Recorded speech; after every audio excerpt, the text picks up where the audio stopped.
Chest का बात नहीं है, सिर्फ लंग का बात नहीं है।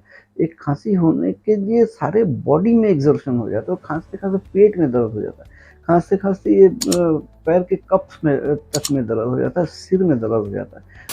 बहुत बार बहुत ज़्यादा लोगों को होता है सूखी खाँसी, एकदम ड्राई कफ, कुछ कफ प्रोडक्शन नहीं होता है, इसको नॉन प्रोडक्टिव कफ बोलते हैं। ये नॉन प्रोडक्टिव कफ के पीछे से छाती की तरफ जब गिरने लगता है इसको पोस्ट नेज़ल ड्रिप बोलते हैं और ये जाके इरिटेट करके ऐसा सूखा खाँसी तैयार करता है।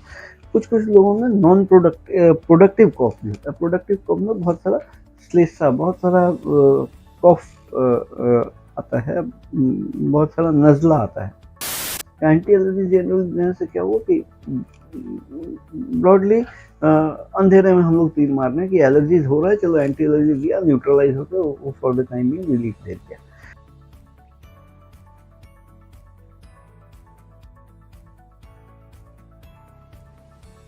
नमस्कार, मैं doctor Narendra Pandey allergy asthma centre के ओर से। आज हम लोग चर्चा करेंगे बार बार खांसी होना।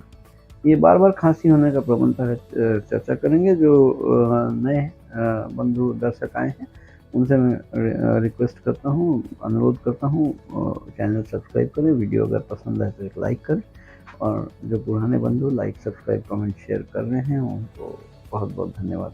बहुत लोगों को बार बार बहुत खांसी होने लगता है। अभी खांसी होने से छाती में बड़ा दबाव पड़ता है। अभी खांसी हम लोग जैसे जानते हैं, अच्छा ये आदमी खांस रहा है, ये ऐसे नॉर्मली देखते हैं कि खांस रहा है, ठीक है, लेकिन खांसी को इतने हल्के में लेने का नहीं है। जिसके ऊपर बीतता है वो बेचारा समझता है, क्योंकि एक खांसी होना सिर्फ चेस्ट का बात नहीं है, सिर्फ लंग का बात नहीं है। एक खांसी होने के लिए सारे बॉडी में एक्सर्शन हो जाता है और खांसते-खांसते पेट में दर्द हो जाता है। खांसते-खांसते ये पैर के कफ्स में तक में दर्द हो जाता है, सिर में दर्द हो जाता है। पूरे शरीर को एक्सर्ट करना पड़ता है एक खांसी के लिए, तो पूरे शरीर में जो जर्किंग होता है उसकी वजह से सारे जितने भी मसल्स हम लोग वो सारे एक्सर्ट होते हैं और इसमें पेन का भी सृष्टि होता है। और खांसी इटसेल्फ जो वेदनादायक स्थिति पैदा करता है वो तो ऑलरेडी है ही है, लेकिन उसके अलावा ये जो एक्स्ट्रा पेन होता है उस चीज़ के बारे में हम लोग तवज्जो नहीं देते हैं। इसलिए खांसी को हम लोग हल्के में लेने का ज़रूरत नहीं है। खाँसी बहुत ज़्यादा लोगों को होता है सूखी खाँसी, एकदम ड्राई कफ, कुछ कफ प्रोडक्शन नहीं होता है, इसको नॉन प्रोडक्टिव कफ बोलते हैं। ये नॉन प्रोडक्टिव कफ ज़्यादा एकदम सूखी खाँसी होगा और दवाइयों में डॉक्टर साहब लोग देते हैं एंटी एलर्जिक्स या एंटीबायोटिक्स ये सारा देते हैं। जब कोर्स चलता है वो नॉर्मलाइज़ हो जाते हैं, फिर जब कोर्स खत्म हो गया दवाई का उसके 2-4-5 दिन बाद से फिर से वापस वैसे ही खाँसी शुरू हो जाता है। ये सूखी खाँसी को ज़्यादातर नॉन प्रोडक्टिव कफ होने का ज़्यादातर वजह देखा गया है पोस्ट नेज़ल ड्रिप। हम लोग जो नॉर्मल कफ प्रोडक्शन होता है वो नाक के पीछे से छाती की तरफ जब गिरने लगता है इसको पोस्ट नेज़ल ड्रिप बोलते हैं और ये जाके इरिटेट करके ऐसा सूखा खाँसी तैयार करता है। कुछ-कुछ लोगों में नॉन प्रोडक्टिव कफ भी होता है। प्रोडक्टिव कफ में बहुत सारा श्लेष्मा, बहुत सारा कफ आता है, बहुत सारा नज़ला आता है, सर्दी वाला चीज़ आता है, तो ये प्रोडक्टिव कफ होता है। इस तरह के 2 तरह के कफ होते हैं, नॉन प्रोडक्टिव कफ और प्रोडक्टिव कफ। तो जिनका जिस तरह का होता है उस तरह ट्रीटमेंट करते हैं, लेकिन प्रोडक्टिव कफ हो या नॉन प्रोडक्टिव कफ हो, दोनों हालत में एंटी एलर्जिक का बहुत बड़ा रोल है। जब भी आप चिकित्सा लेंगे तो कुछ ना कुछ एंटी एलर्जिक उसमें चलता ही चलता है।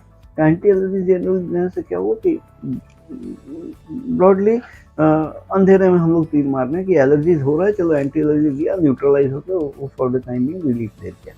तो इसका परमानेंट सॉल्यूशन अगर हम लोग सोचें तो परमानेंट सॉल्यूशन के लिए हम लोग खोज के निकालना पड़ेगा किन चीज़ों से ये एलर्जीज हो रहा है, किन चीज़ों से कितने परिमाण में एलर्जी हो रहा है। वो जब हम लोग पहचान कर पाएंगे कि किन किन चीज़ों से कितने परिमाण में एलर्जी हो रहा है, ये जब पहचान हो पाएगा तो उसके बाद हम लोग उसके खिलाफ स्पेसिफिक एंटीबॉडीज बदलने में शरीर के अंदर उसके खिलाफ स्पेसिफिक रोग प्रतिरोध क्षमता तैयार करने के लिए हम लोग स्पेसिफिक टेलर मेड वैक्सीन बना के देंगे। इसको इम्यूनोथेरेपी बोलते हैं और वैक्सीन का नाम सुनते हैं तो हम लोग सोचते हैं कि इंजेक्शन है, इंजेक्टेबल है।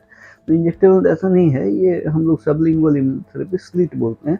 मुंह में ड्रॉप खाने वाला इंजेक्शन वैक्सीन है। ये 1 साल का पूरा कोर्स बना के दे दिया जाता है और ये आप अपने घर में आराम से मुंह में ड्रॉप ले सकते हैं और 2-3 महीने चलने के बाद ग्रेजुअली जब बॉडी में इम्यूनिटी डेवलप होना शुरू होता है तो धीरे धीरे इन दवाइयों से छुटकारा मिल सकता है और आप नॉर्मल लाइफ में आ सकते हैं।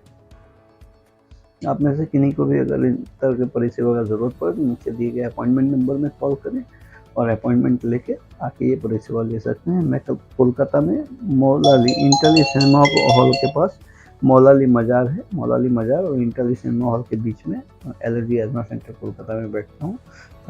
यहाँ आके ये परिसेवा ले सकते हैं। आप लोग स्वस्थ रहें, खुश रहें। अगर और कुछ जानकारी चाहिए तो नीचे कमेंट बॉक्स में अगर आप लिखेंगे तो मैं अगली वीडियो में कोशिश करूँगा उसको कवर करने। वीडियो अगर पसंद है तो एक लाइक तो बनता है। आप लोग स्वस्थ रहिए, खुश रहिए। मैं doctor Narendra Pandey, allergy asthma centre Kolkata के